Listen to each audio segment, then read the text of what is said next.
35 years. That is how long Europe has been trying to solve this problem. The problem is this. Right in the economic heart of Central Europe, three capitals, Vienna, Berlin and Prague, three countries, over 100 million people, and one of the continent's most important trade corridors, are connected by a train journey that takes 8 hours and 30 minutes. Less than 1,000 kilometers. 35 years of plans, agreements, cancelled construction and political restarts. And the journey has not changed by a single minute. Europe has committed €35 billion to fix it. That is how important this route is. So why hasn't it been solved? The answer is standing between Germany and the Czech Republic.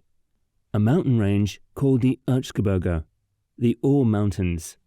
Ancient rock formed hundreds of millions of years ago, running along the border between Saxony and Bohemia for nearly 100 kilometers. It's not especially tall. The highest peak barely clears 1,200 meters, but it sits directly across the only logical path between Dresden and Prague, and it has made this corridor almost impossible to modernize. Here's the problem. The existing railway runs through the Elbe Valley, which skirts the edge of those mountains. That valley is already running close to 240 trains a day, near its absolute capacity. The valley walls leave no room to add track, and the Elbe floods. It flooded in 2002 and shut the line for 3 months. It flooded again in 2021. The valley is a protected landscape. Legally, you cannot widen it. Topographically, you cannot expand it. It is already full. For freight operators, this is not an inconvenience, it is an expense. Every train that cannot get through the valley either crawls at reduced speed or detours hundreds of kilometers west. That cost gets passed on. Every year this corridor stays unmodernized, it's a tax on the economic spine of Central Europe. The UK is spending somewhere between £88 billion and £103 billion on HS2, a shorter railway connecting London to Birmingham that still will not carry its first passenger until 2036. The scale of Europe's ambition here is clear. The mountain is the problem, not the money.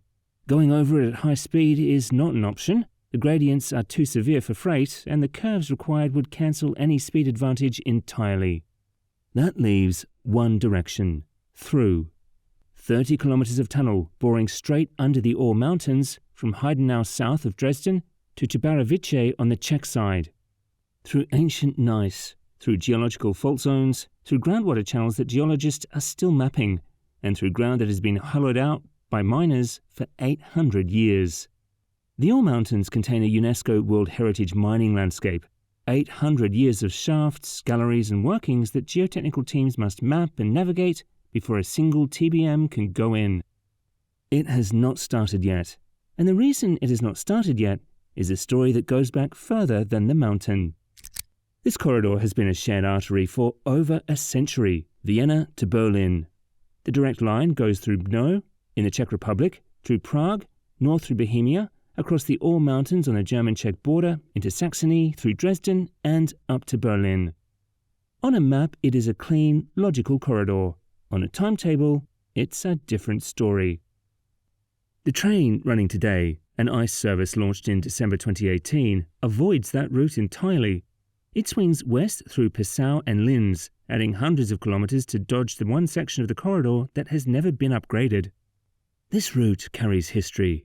In January 1957, a train called the Winterbohne began running between East Berlin and Vienna via Dresden and Prague. Named after the Roman settlement beneath Vienna, it was a symbol of connection across a divided continent, even if the journey took over 12 hours with border stops at every crossing. When the Iron Curtain fell in 1989, both Germany and the Czech Republic turned their attention west, toward Frankfurt, Paris and Brussels. Investment followed the money. New rail links were built to connect Eastern Germany with Western Europe. The Dresden-Prague link was left behind. It was not broken. It was deprioritized, underfunded, and treated as a problem for later. Meanwhile, in 1991, reunified Germany launched the Verkehrsprojekt Deutsche Einheit, the German Unity Transport Projects. The centerpiece? A 623-kilometer high-speed spine connecting Berlin, Leipzig, Erfurt, Nuremberg, and Munich, requiring 22 tunnels and 29 bridges through the Thuringian forest. It took 26 years and €10 billion. But It worked. Berlin to Munich dropped from 6 hours to 3 hours and 45 minutes, proof that Germany can deliver at this scale. The corridor to Vienna should have come after that. It did not.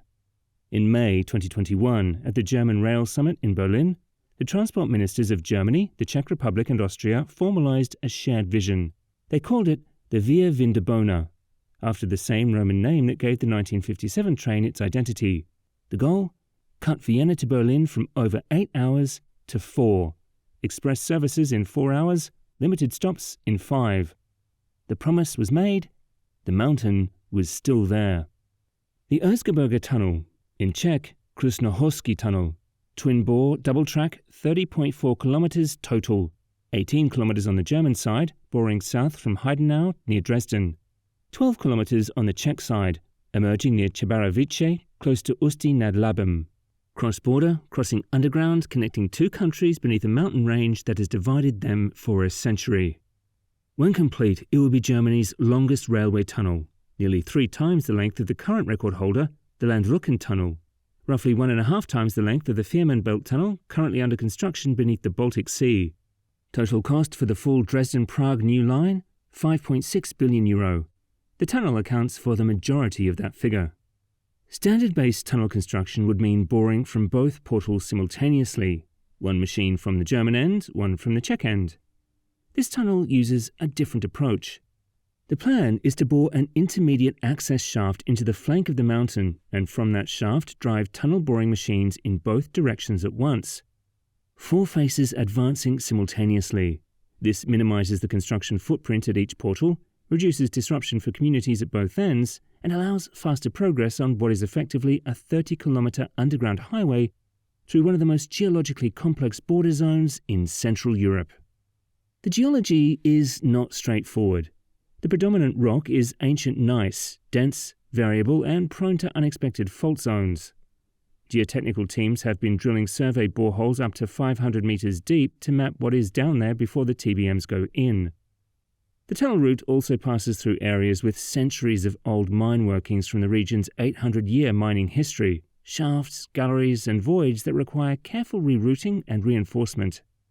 At its deepest points, there will be 600 meters of solid rock above the tunnel crown. This is not a routine dig. The tunnel boring machines that will excavate it have not yet been ordered. That detail matters more than almost anything else in this story. This tunnel is not being built because Europe wants a faster train. It's being built because the existing route is physically failing. And when it opens, roughly 75% of its 200 daily trains will carry freight. Completing the Orient-East Med corridor, Europe's Hamburg to Athens supply spine, which currently detours round the same mountain that is slowing the passenger trains. The engineering case is settled. The geology is understood, the route is chosen, the preferred alignment is approved. What has not been settled is whether it will be built on time. Construction on the Berlin-Munich line started in April 1996. Within 3 years, tunnels half-bored, contracts signed, workers on site, the incoming SPD Green Coalition government froze the project. The Green Party had opposed large-scale infrastructure on environmental grounds. The new government faced reunification debt and needed to cut somewhere. A half-built rail megaproject was politically convenient. Work halted, contracts were cancelled, sites were mothballed, legal disputes ran for years while equipment sat idle and costs accumulated. Construction resumed in 2002, 3 years later, under a different political climate. The delay added years to the timeline and enormous cost to the final bill. Some sections, notably the Ebensfeld to Erfurt stretch, ended up costing around €30 million per kilometre of construction. What should have been finished by the early 2000s was not completed until December 2017.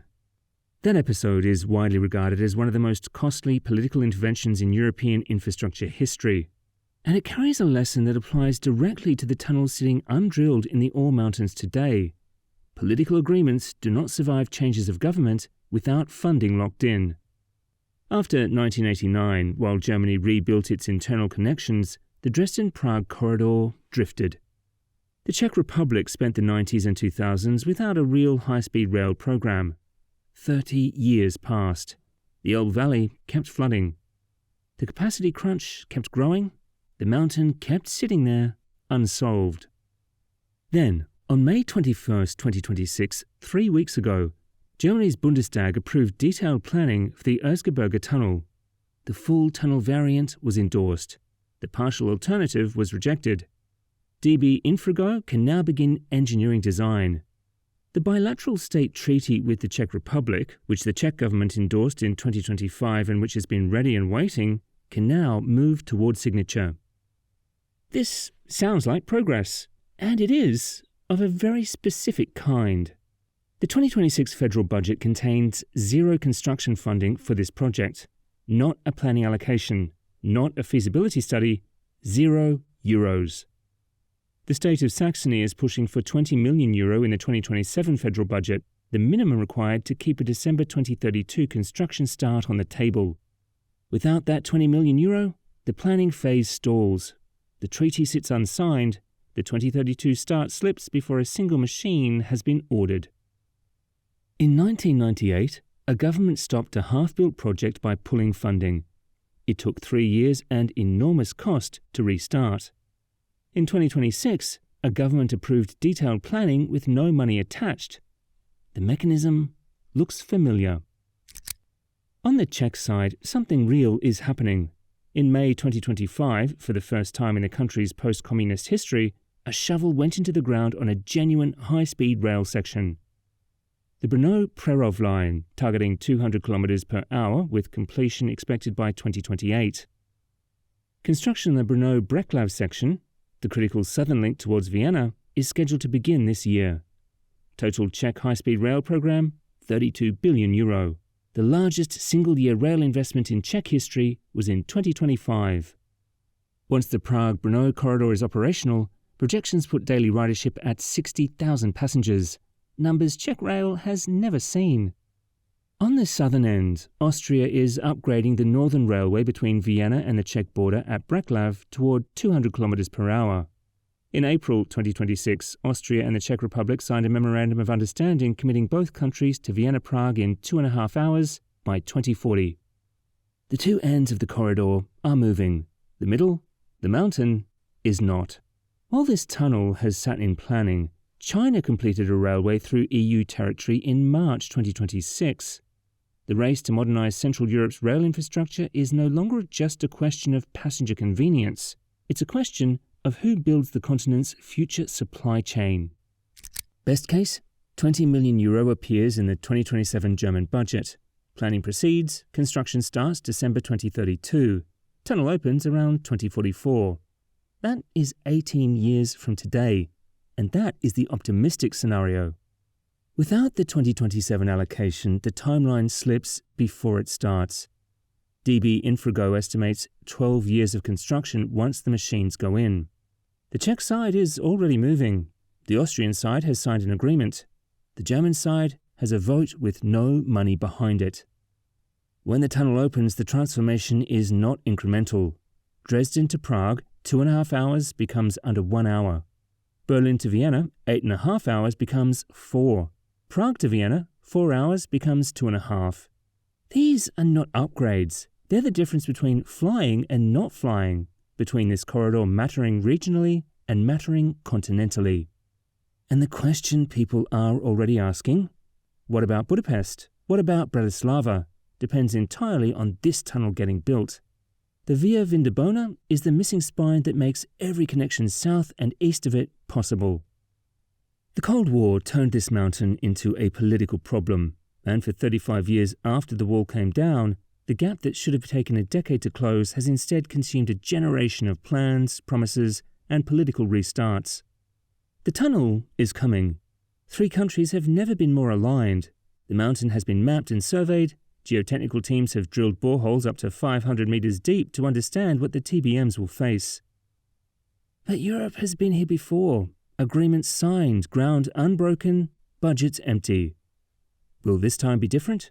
Or will 2032 look like 1998?